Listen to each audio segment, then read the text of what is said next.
I'm really thrilled to be back here with Savvy Ladies this month. And today we're going to be looking at the dynamics of bringing your vision into form.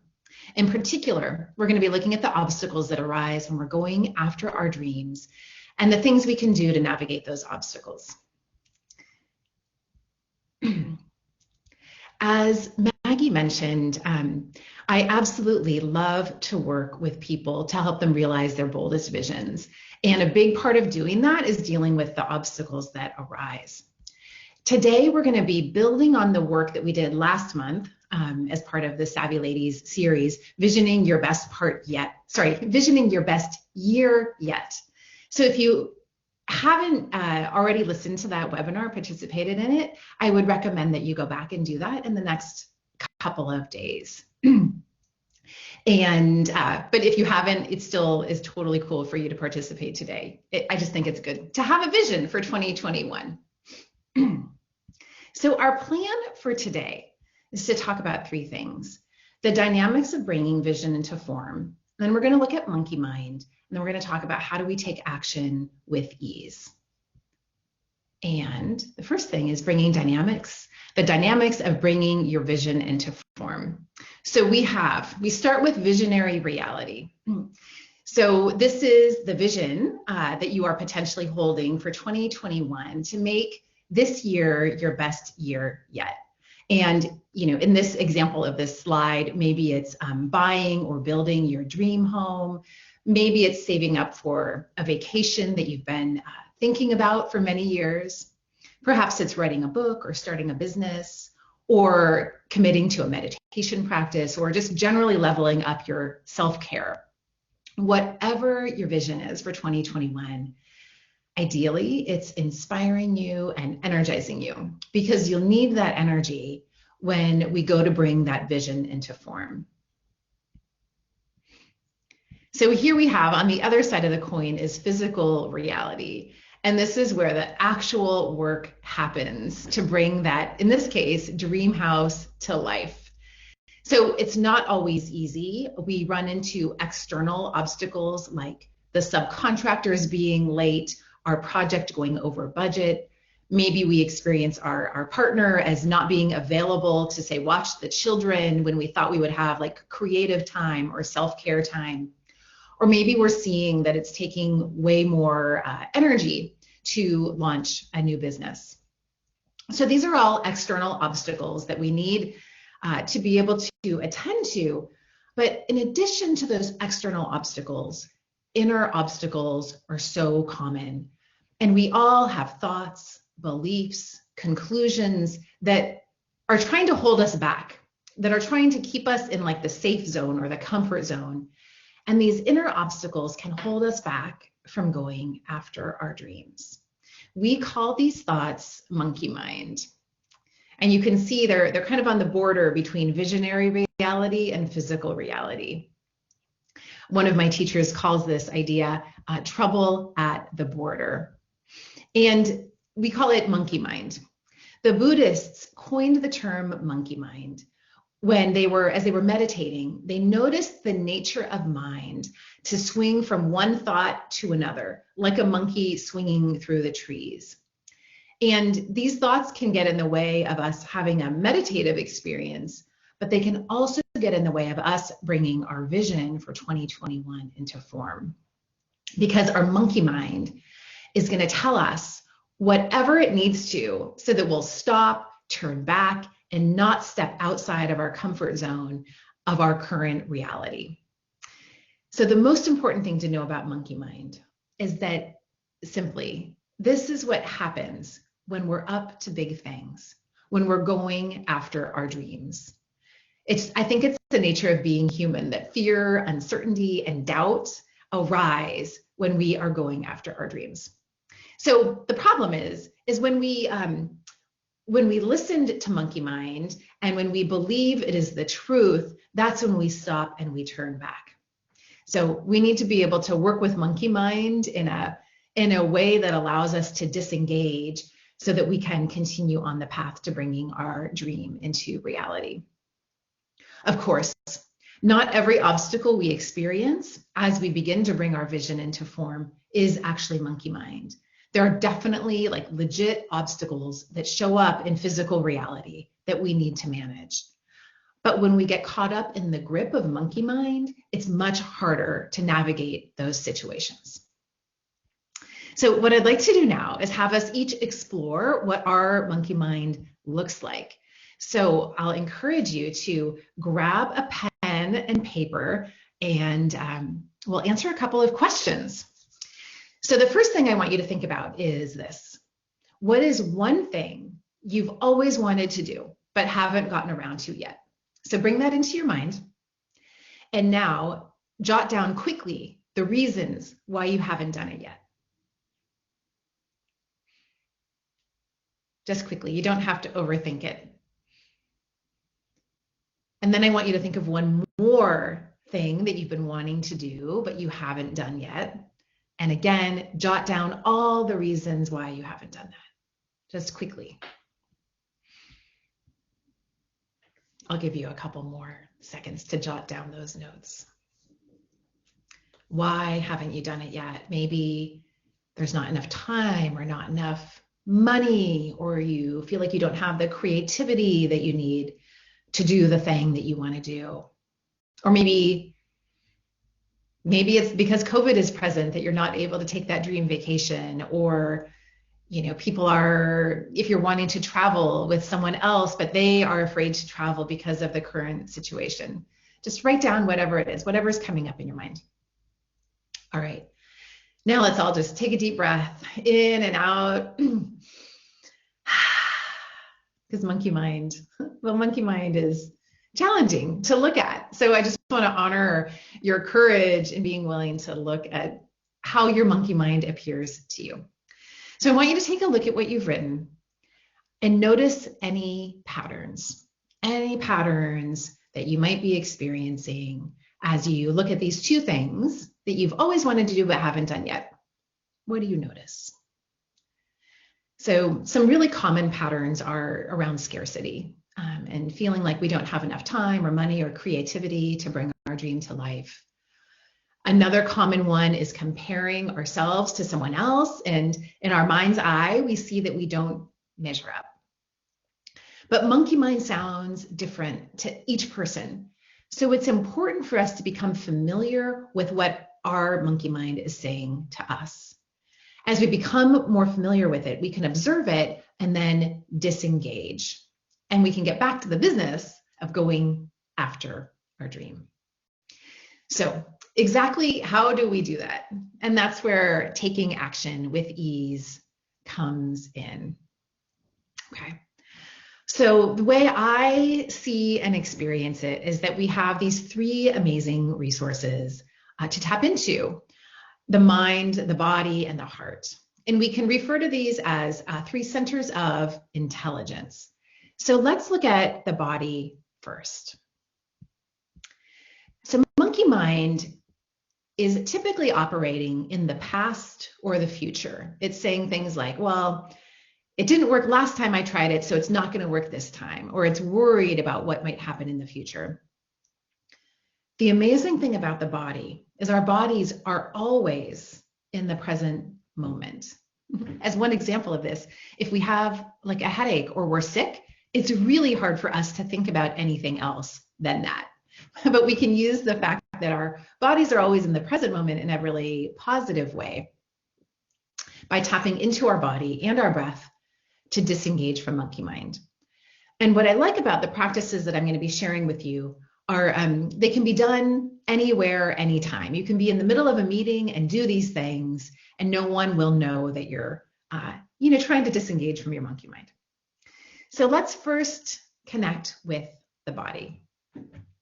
What I'd like you to do is feel your connection to the earth. So maybe I'm slipping off my slippers so I can feel my feet on the ground. So feel whatever is connecting to the earth. So notice your feet. Maybe notice your sit bones on the chair that you're sitting on if you're seated. And just let yourself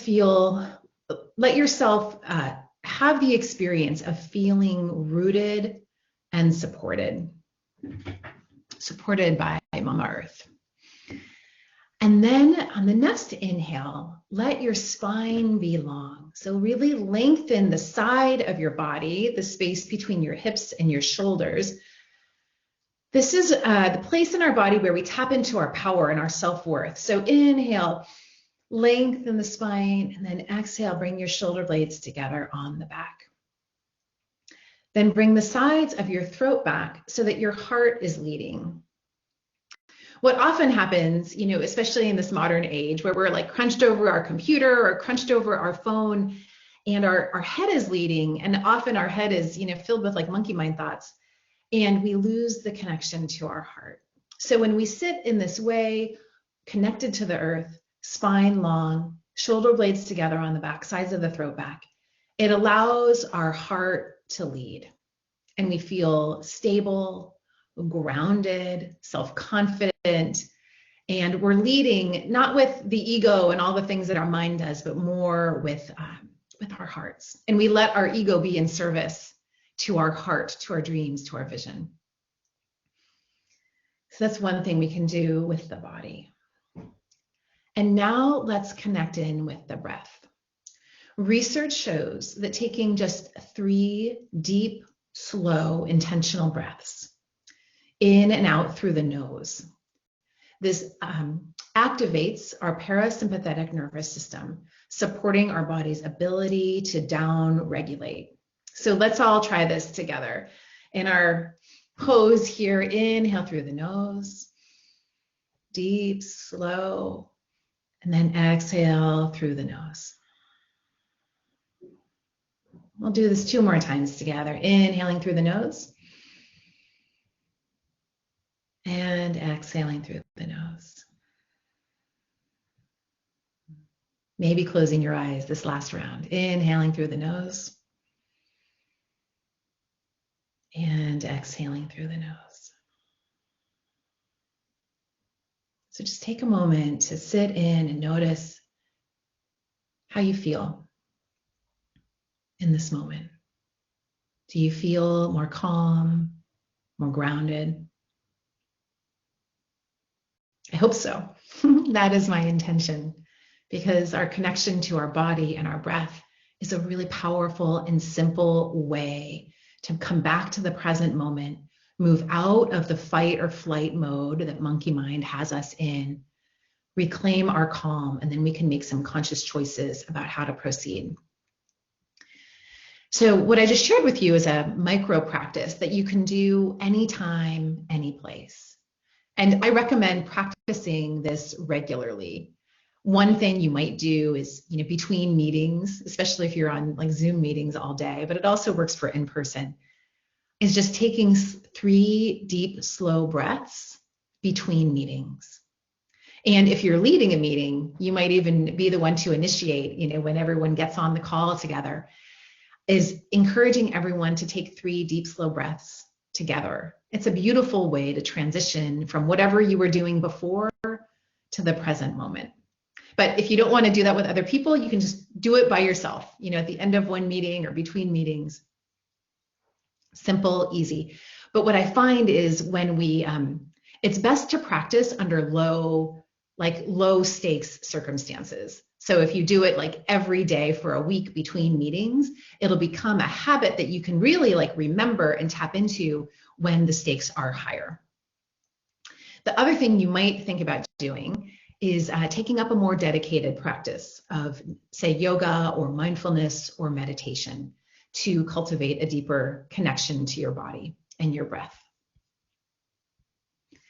I love this quote by Viktor Frankl. For those of you who don't know, he was a Holocaust survivor. He wrote a beautiful book called Man's Search for Meaning about his experience in the concentration camps. And he says, between stimulus and response, there is a space. In the space is the power to choose our response. In our response lies our growth and our freedom. So as I see and experience it, the space is critical, and the space can be aided by our connection to our body and our breath. So let's now look at how we respond through the lens of the mind and the heart. First up is the mind. All right, so with the mind, what we're going to be doing here is cultivating our capacity to observe monkey mind and shift the focus of our attention. We observe our inner dialogue, our self-limiting conversations, our monkey mind.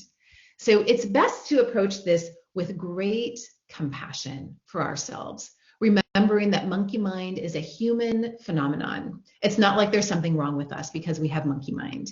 It simply arises because we are up to big things. So we observe the monkey mind, and then to reactivate the prefrontal cortex, it can be helpful to label monkey mind. We might say something like when we notice it arising, we might say something like, thank you, monkey mind, for sharing. Or we can say to ourselves, oh, wow, I must really be up to big things if monkey mind is showing up here. So it can be a little light and playful, but labeling it, like recognizing these thoughts as monkey mind, helps reactivate our prefrontal cortex, where we have access to the rational and the creative parts of our mind. Then we shift the focus of our attention back to the things we want to create and the things that we will do in 2021 to make this year your best year yet. And this often involves asking ourselves a simple question like, what is one thing I can do right now to move toward my vision? So with the mind, we observe, and then we shift the focus of our attention. Now, the last piece is the heart. We get to our third center of intelligence, our heart, where so many beautiful human qualities arise: compassion, courage, community, gratitude. And by connecting with the heart, we can cultivate compassion for ourselves. This is especially important when monkey mind is showing up. We can also experience gratitude for the learning and the growth that comes when we are stepping outside of our comfort zone. And when we continue on, like the courage and the resilience that we cultivate when we continue on despite the obstacles in our path. And it's from the heart that we reach out and connect with others to ask for and let in support for our journey. So this might look like hiring an editor to help you with your book, or asking a friend for home decorating tips, or maybe a connection to a realtor. It could look like creating a mastermind group with a fellow group of entrepreneurs for support and encouragement as you start your businesses. Anything that we do, connecting our heart to our hands, reaching out and asking for and letting in support, and then also being support in other people's lives is really important. Now, there's other things we can do to connect with our heart. So one thing we do in yoga, so going back to our bodies and connecting in with our heart, is breathing into our back body. So breathing into like the back of the ribs, the back of the heart, the back of the chest. And it said in yoga is that this is where we can feel our connection to grace. So like we're not doing this alone, that we're somehow, supported by the universe. So you can try that, sitting up tall and taking a couple of breaths into your back body, feeling the support of grace in your life, in whatever that means to you. It could also feel like a connection to your ancestors, generation upon generation that came before us. We can kind of imagine them rooting us on and living out our dreams. So it kind of depends, what works for you. Some people like to do this work more in physical reality with the people that are here today. Others draw great just support and resilience by recognizing the challenges that our ancestors have overcome and realizing that that's within us too. But overall, the connection to our heart helps us fear less and love more and connecting with all those beautiful qualities of the heart, helping us remember that we're connected to all of life, the past, the present, and the future. And when we tap into this support, we can take action with a little bit more ease. So in review, we've got the body, the mind, and the heart. And what we're doing here with monkey mind, just remembering it arises when we're up to big things.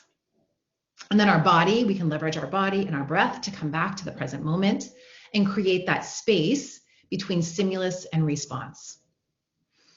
Then we connect with our mind, we observe the monkey mind, we shift the focus of our attention to the thing that we want to create that's going to bring us great joy. And then with our heart, we can ask for and let in support. So there we have it. And in terms of next steps, because I'm a coach, so it's all about taking action. So hopefully you still have that little piece of paper and a pen close by. I will invite you to write down, what is the very next step you will take toward bringing your vision into reality? By when will you take this action? And what support is needed so that you can take this action with a little bit more ease? Oh, the other thing I forgot to say about support is that can even look like technology, like ways of automating things or turning off your notifications so that you can focus. Support can mean many different things. So what support would you like to let in so that you can take action with a bit more ease? So go ahead, make some notes to yourself now. If you were in the class last month, we talked a lot about the importance of satya, truthfulness. And one way this shows up is by making promises to ourselves and then keeping them. And by doing that over and over again, making and keeping small promises to ourselves, that's how we bring our vision into form.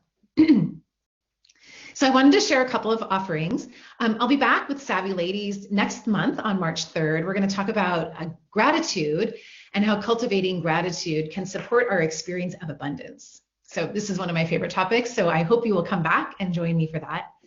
And then I've opened my calendar for 30-minute laser coaching sessions on next week, February 8th and 9th. They're first come, first serve, and that URL there, you can go to that URL, which Savvy Ladies will also send out, later today or tomorrow, and you can book your time with me.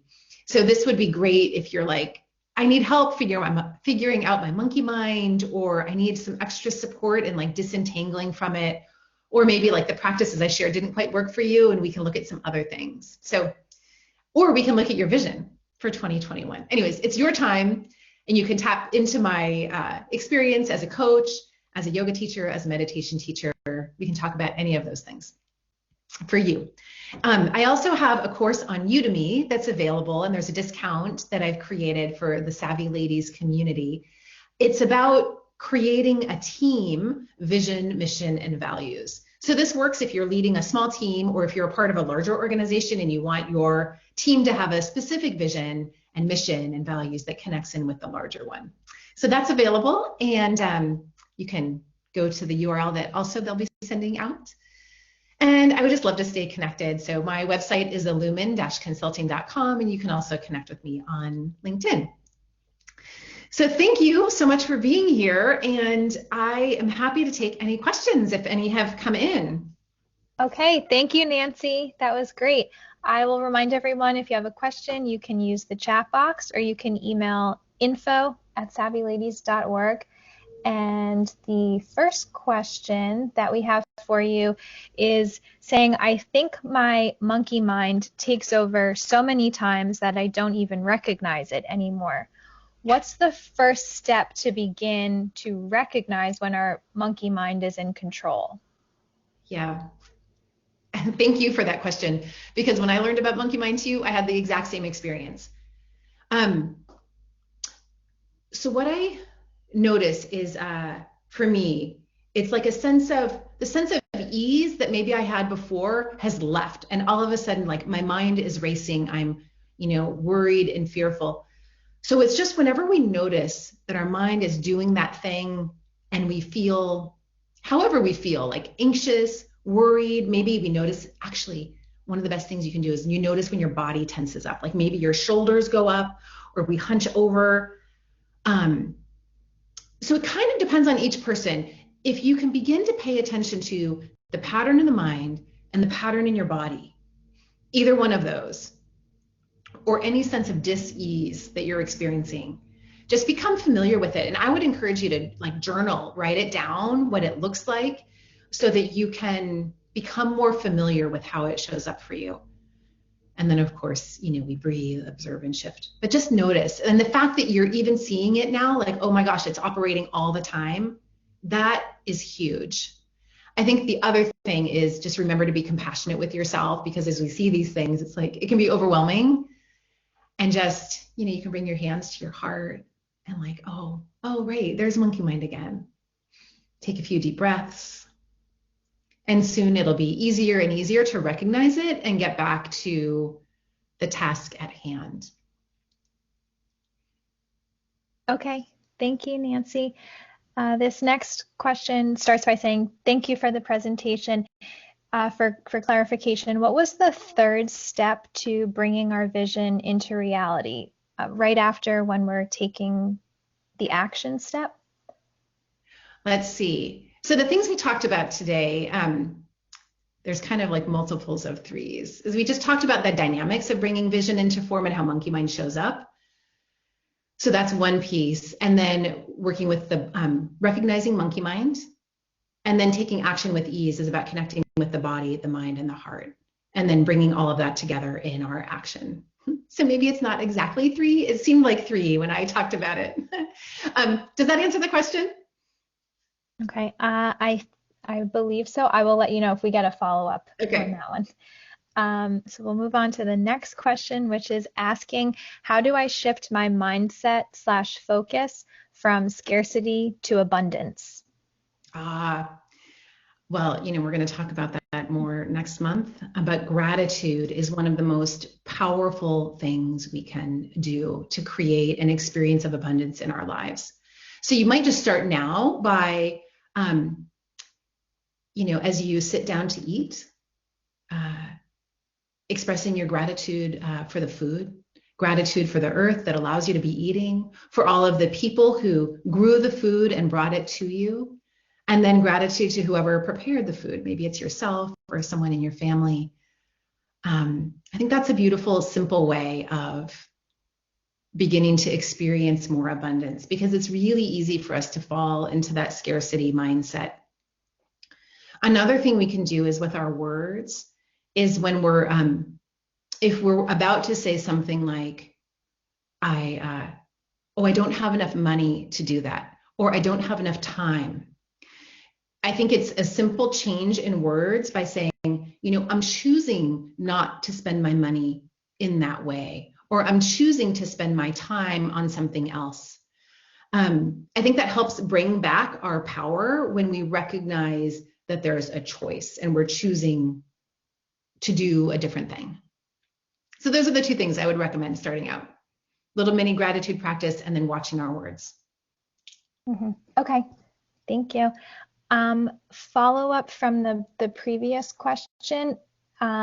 It answered the question, but if you could just go back the third to last slide, I think that was where the information was. And again, we will be sending out the link to the recording, but hopefully this was this the slide. So then we have, in terms of next steps, is what is the next step you'll take, by when, and what support is needed to take this action with ease. Yes, and I'm just seeing in the chat, yes, thank you. Okay, so great. I think this helps. Yeah, I think this is a great way of, because always, we have the vision, then our monkey mind goes crazy, and then we need to okay, how can we come back, to our center, our body, breath, mind. But then it doesn't really matter if we're centered and we're just sitting on our meditation cushion and we're not actually doing anything to bring the vision into form. So this part about, okay, what exactly am I going to do next? By when? So this is about being specific, and then asking for and letting in support to make it more easeful and fun, frankly. It's more fun to go after our dreams with others. Mm-hmm. Yes. Okay, next question is asking what's the difference in effect and connection to the mind between breathing out through the nose or through the mouth? Ooh, I'm so glad you asked because I wanted to talk about that. Um, all right. So one thing we can do, if we inhale through the nose and exhale through the mouth, that's actually really another awesome practice that we can do when we're wanting to do releasing. So we can always imagine on our inhale that we're like inhaling gratitude, peace, whatever we want more of. And we can always imagine exhaling anything that's getting in the way. So we can exhale like a monkey mind or fear or doubt, whatever's coming up. And if we exhale through the mouth, it's even more powerful to like release something. So if y'all are noticing monkey mind right now, like let's practice. So let's inhale through the nose and then exhale through the mouth. So let's do it all together. Inhaling through the nose and then exhale through the mouth. Okay, it's fun to make it audible. Let's do it one more time. Inhale through the nose, exhale through the mouth. So I think that can be really supportive of releasing. Now, what I don't recommend, unless you have a medical condition, is breathing in through the mouth when we're trying to calm ourselves down, because that's what we do when we're like running. We breathe in and out through the mouth, and what happens is that activates our chest region. And it's good when we need our body to be activated, when we need to run literally or fight literally, but it's not so helpful when our monkey mind is going crazy. So that's why I don't recommend breathing in through the mouth. So when we're trying to like calm things down, you can either do in and out through the nose or in through the nose and out through the mouth. Thank you for the question. Mm-hmm. Okay, great. And Nancy, I think this is the last question for you. And it says, where do you start with self-defeating thoughts of, I can't do this? Yeah. Thank you. Because that one is so common. Like, I can't, or these are like, I can't, I don't know how. So when we feel that I can't, one thing is to recognize that it's like a conclusion that we're holding, that we hold about ourselves. And the way my teacher talks about it is it's probably the conclusion that formed when you were really young, like our first big no to life. And yours might be, I can't. For other people, it's a different story. So when you recognize that it's coming up, I think like labeling it, remembering that it's simply a conclusion that you've drawn about yourself, it's not necessarily true. And that's when we begin to distinguish between like what's monkey mind and what is the truth.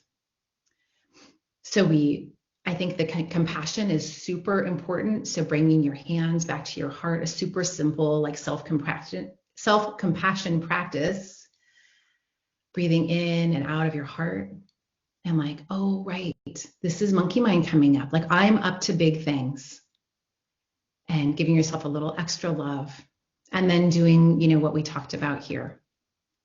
It takes practice. I think that's the most important thing is once we recognize that monkey mind is kind of happening like all the time, it's not, our goal isn't to make these conclusions or this monkey mind go away, because it's never going to go away. Unfortunately, I'm so sorry to tell you, but it's more about recognizing it and then shifting the focus. And what you'll see is over time, like maybe you get caught in the cycle of this I can't thing for like a day or a week currently, or maybe even a month, right? It could go on for a long time. But as you begin to recognize it and you begin to train your brain to see it and then shift, the amount of time that you spend in that monkey mind state will be less and less, because you'll be training your brain to see it and then shift. So hopefully, as you begin to practice, maybe it's only like an hour or a half hour, sometimes it might go back to a day or a week or a month. But the more we can practice observing and shifting and using our breath to support that, the easier it'll be over time. Mm-hmm. Okay. All right, well, those are the questions that we have for you, Nancy. So I want to thank you so much for presenting today and sharing a lot of practical and helpful information for everyone. And Thanks to everyone for joining us today and asking a lot of great questions. I'm seeing some more messages here in the chat. Thanking you, Nancy, for speaking today and how helpful it was. Again, we will be sending out a link to the previous webinar that Nancy did for Savvy Ladies, and we'll also include the link to register for the next one, which we hope everyone will join us again in March. And we'll send the other resources as well that Nancy had in her presentation here. So thank you, Nancy. Thanks, everyone. You are so welcome. Have a good day, everybody. Take care. Thanks. Bye-bye.